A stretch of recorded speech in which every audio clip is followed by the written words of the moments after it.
C'est joli, c'est incroyablement beau et on dirait pas une 125 cm3. Et oui les gars, face à moi, j'ai la Napoléon Bob 125 cm3 avec son bicylindre en V. Je trouve ça assez incroyable sur le segment 125. On est chez Benda, marque d'origine chinoise que vous connaissez sur la chaîne Motor Live. On a essayé beaucoup de choses, la LFC 700, Dark Flag 500 avec son moteur V4.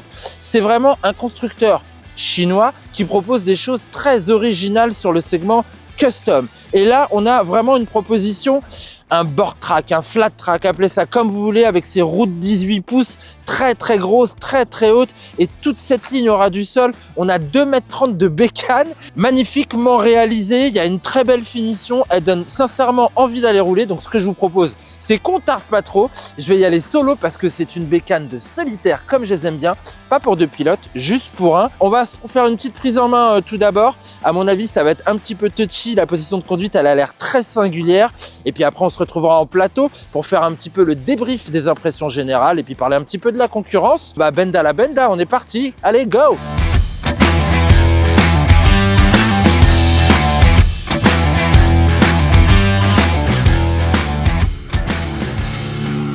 Là voilà, cette belle Napoléon Bob 125, cette longue Napoléon Bob, et puis basse, c'est incroyable. La hauteur de selle, c'est seulement 72 cm. Allez, on est parti, on débéquillasse, l'allumage, la clé c'est à droite. Hop, belle petite animation du compteur. D'ailleurs, cette animation, elle reste tout le temps là, avec ce petit engrenage là qu'on a là, et qui part dès que le moteur s'ébroue. Bon, compteur joli, mais pas très lisible. Le contour, c'est ça par exemple. Ah, c'est un petit peu particulier. Et on est parti. Ah ouais, j'ai vraiment l'impression d'être un crapaud sur une boîte d'allumettes. Oh, je sens la selle bien rigide. J'ai les jambes bien repliées.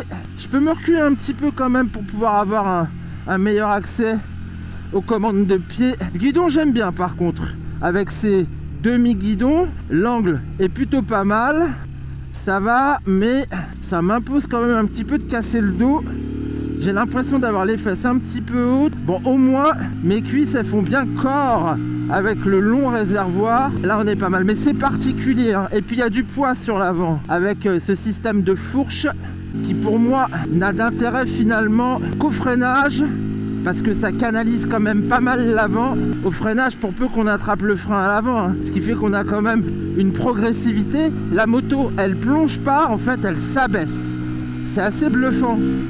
Mais sinon, à la conduite, ça n'a pas énormément d'intérêt, ce système. Au contraire, je trouve que ça alourdit la direction. Bon, là, ça va, on commence à prendre un petit peu de vitesse.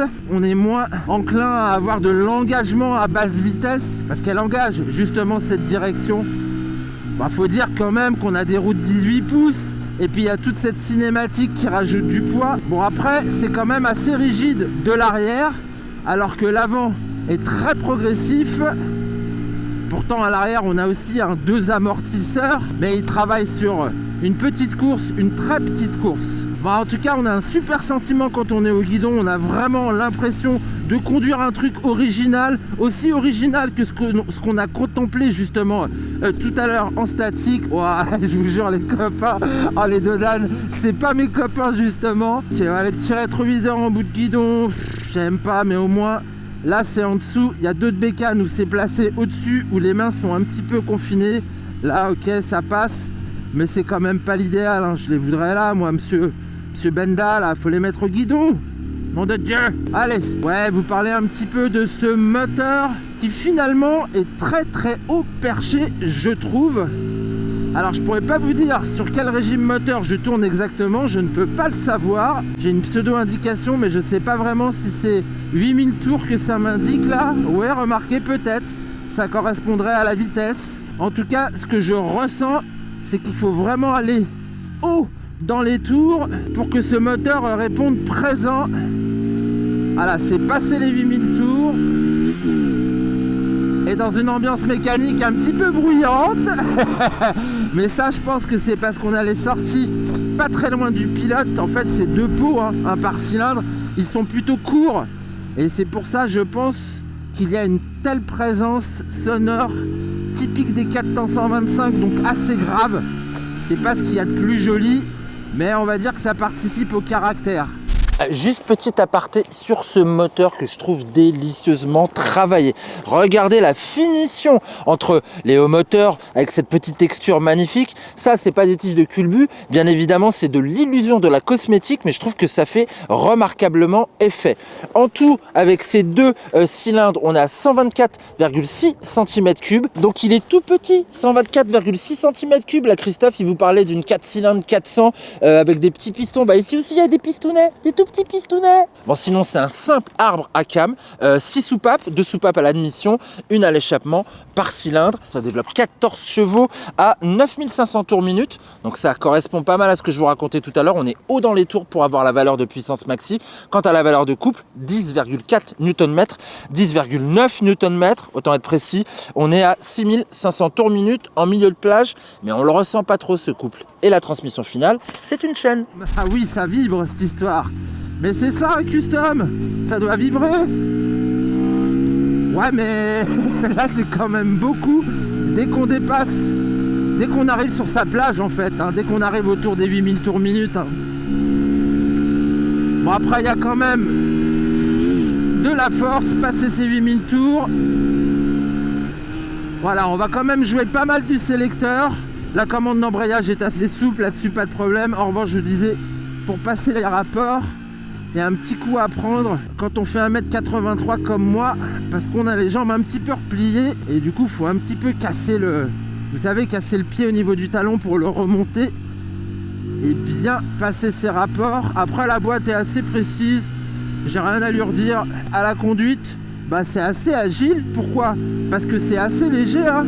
On est en dessous des 200 kg, 195 kg exactement, en ordre de marche. C'est une moto qui est quand même assez équilibrée, qui est très fine, vous voyez. Elle est presque en 2D en fait.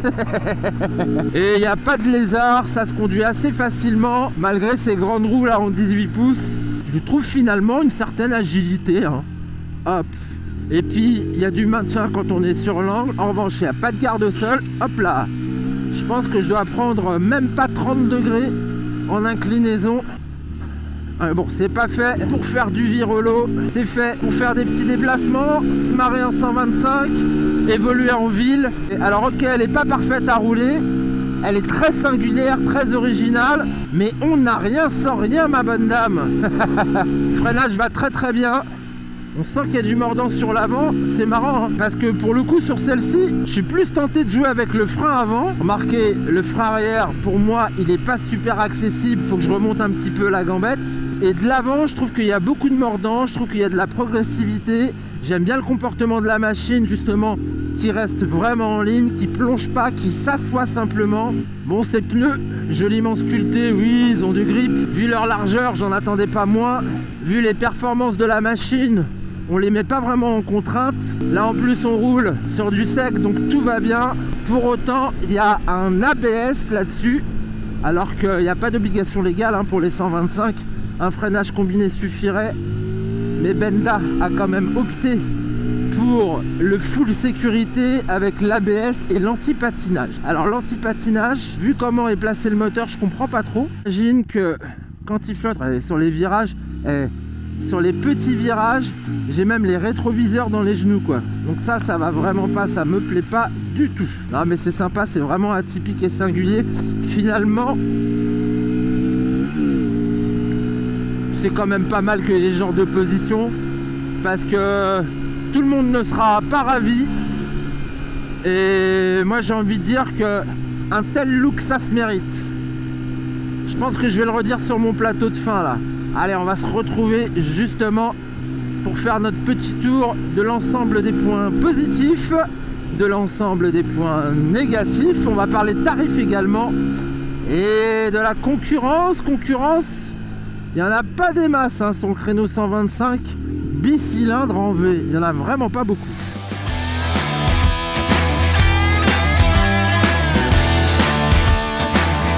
Bon, vous avez compris, J'ai adoré la plastique de cette bécane. En revanche, en dynamique, c'est un petit peu plus particulier. Il y a un mode d'emploi. Si vous cherchez du confort, c'est pas la Napoléon Bob qu'il vous faut. Si vous cherchez finalement quelque chose de conventionnel, de facile à évoluer en ville, c'est pas celle-ci qu'il vous faut. Celle-ci, elle est faite sincèrement pour parader, pour se faire remarquer, pour avoir quand même quelques sensations de pilotage quand on est un pilote un petit peu aguerri, expérimenté. Mais disons que de prime abord, si vous êtes un primo-accédant et que vous commencez par une 125 comme ça, c'est quand même un petit peu particulier. Qu'est-ce qui est particulier finalement? C'est la partie cycle. Alors, on est sur une bécane qui est pas trop lourde, hein, je vous ai dit 195 kg, malgré le fait qu'on ait que de l'acier, que ce soit le bras oscillant ou que ce soit justement toute la partie cadre qui encercle ce bicylindre. Mais voilà, il y a cette fourche à l'avant vraiment atypique qui pour moi n'apporte pas quelque chose d'exceptionnel, à part un petit peu de lourdeur dans les engagements. Justement, je trouve que la direction engagée à basse vitesse. En revanche, c'est vrai que c'est assez étrange de pouvoir vraiment s'arrêter à la verticale sans avoir vraiment de plongée sur l'avant. C'est ça que ça va changer quelque part. Donc on a vraiment un très bon maintien en ligne droite. Du coup, on va employer plus facilement le frein avant sur ce type de machine, alors que d'ordinaire, c'est des bécanes qu'on conduit plutôt du pied, qu'on freine avec le frein arrière. Mais là, on va pouvoir taper dans le frein avant. Il n'y a pas de lézard, justement. On a vraiment en plus du mordant, de la stabilité. C'est assez rassurant. Et bon, il y a l'ABS sur cette 125. Il y a aussi un traction control que je trouve pas forcément indispensable. Pourquoi? Parce que les performances, en fait, elles sont dans la norme, sont au top de la catégorie quand on est permis B ou permis A1. On a 14 chevaux. En revanche, au niveau du couple, on est un petit peu moins bien que ce qu'ils font justement chez Benda sur la Rock qu'on essaiera dans quelques semaines, où là, on va avoir 14 Nm sur la Rock. Ici, on est à 10,9 Nm de couple. Et puis ce moteur, finalement, il est très très haut. Il faut aller le chercher dans les tours, hein. Je vous disais tout à l'heure en roulant, à chaque fois, il faut dépasser les 8000 tours minute pour retrouver un petit peu d'agrément, un petit peu de pêche. Bon, pour autant, il reste quand même assez convaincant en termes de reprise. Bon, reprise sur le réseau secondaire, voire sur les voies rapides, mais pas trop rapide non plus. Pourquoi? Parce qu'on plafonne à 110, on a du mal à atteindre à 115. C'est pas un foudre de guerre dans les montées, par exemple. Si vous connaissez la région parisienne, la N118, j'ai eu du mal à dépasser les 80 km/h, que je n'ai pas dépassé d'ailleurs dans cette montée. Je suis resté un petit peu taquet. Donc on manque quand même un petit peu de gouache. Pourtant, la bécane est quand même légère, entre guillemets, pour un custom. On a 195 kg. Ça va. L'avantage avec ce moteur, c'est qu'il a sa petite sonorité, il a son petit caractère. Il y a aussi beaucoup de vibrations. On en a parlé également. Ça fait partie du package de l'esprit custom. Non, c'est trop. Là, en fait, c'est trop ces petites vibrations. Il faut vraiment trouver un moyen de ne pas avoir les jambes qui vont venir toucher la partie mécanique. On les ressent quand même pas mal au niveau du fessier. Fessier également bien dur parce que ça travaille pas sur énormément de place, hein, ces petites suspensions qu'on a des deux côtés, donc on a quand même quelque chose d'assez rigide. Dernier avantage de ce petit Twin, c'est qu'il est plutôt sobre, hein. Eux ils annoncent 2,8 litres au 100, moi je suis à 3,2, 3,3, ça va, pour une 125 ça va, sauf que le réservoir il est beau, il est fin, mais il est petit, on n'est même pas à 10 litres, on a 9,5 litres là-dedans, donc au niveau de l'autonomie on est plutôt sur du 200 km. Bon, si vous avez un T-Max, c'est la même chose. Bon, maintenant, côté tarif, fatalement, c'est une belle fabrication. Ça a beau être chinois, c'est quand même hyper soigné en termes de finition. C'est un beau produit. Ça, c'est pour vous dire que ça va être cher, vous m'avez compris. On a 5499 balles. Finalement, c'est le prix, par exemple, d'une Yamaha XSR Legacy 125. Sauf que la Yam, c'est un monocylindre. Là, on est sur un bicylindre. On n'a pas du tout cet accastillage que vous trouvez sur cette bécane, qui, au passage, a une très belle instrumentation, je trouve, mais qui manque un petit peu d'informations, mais elle est très jolie. Ah, donc 5499 balles pour un haut de gamme. Quelque part, c'est aussi le prix d'une Fentic 125 par exemple. Sauf qu'une Fentic 125, c'est une fabrication européenne avec un moteur italien, vu que c'est du Minarelli. Voilà, là on navigue un petit peu plus en eau trouble entre guillemets. Je dis entre guillemets pourquoi? Parce que maintenant Benda, ça fait un petit moment qu'ils sont quand même dans le paysage motard français. Dans ce paysage là, pour l'instant il n'y a pas eu beaucoup de remontées, beaucoup de problèmes de signaler. En même temps, ils n'en ont pas vendu des tonnes pour autant. Je crois que leur meilleure année c'est l'année dernière, 2025, on doit être à peu près à 300 machines.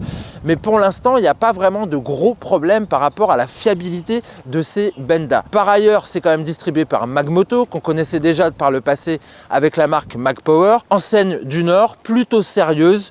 Donc voilà, est-ce qu'on peut faire confiance? Je sais pas. Il y a 2 ans de garantie sur ces produits chinois, vous aurez peut-être plus de garantie sur les produits japonais, mais vous n'aurez pas cette exubérance et cette débauche de beauté, d'accastillage. Je trouve ça magnifiquement réalisé. Mais bon, vous avez vu, elle est exigeante. Bon, dites-moi ce que vous en pensez de cette bécane. Vous allez tous me dire, elle est magnifique, Mehdi. Certes, moi je vais vous dire, allez l'essayer, parce que l'essayer, c'est pas forcément l'acheter, mais c'est se rendre compte de ce que ça peut être, ce type de moto sur le segment 125. Des motos vraiment à part. En tout cas, moi je salue ce constructeur d'avoir osé, et puis j'ai hâte de voir leur nouveau projet. Ça, c'est la suite. Donc on se dit à une prochaine, pour une prochaine vidéo sur la chaîne Motor Live. Vous avez bien entendu appuyé sur la petite cloche pour être abonné. N'hésitez pas à mettre un petit message, ça fait plaisir.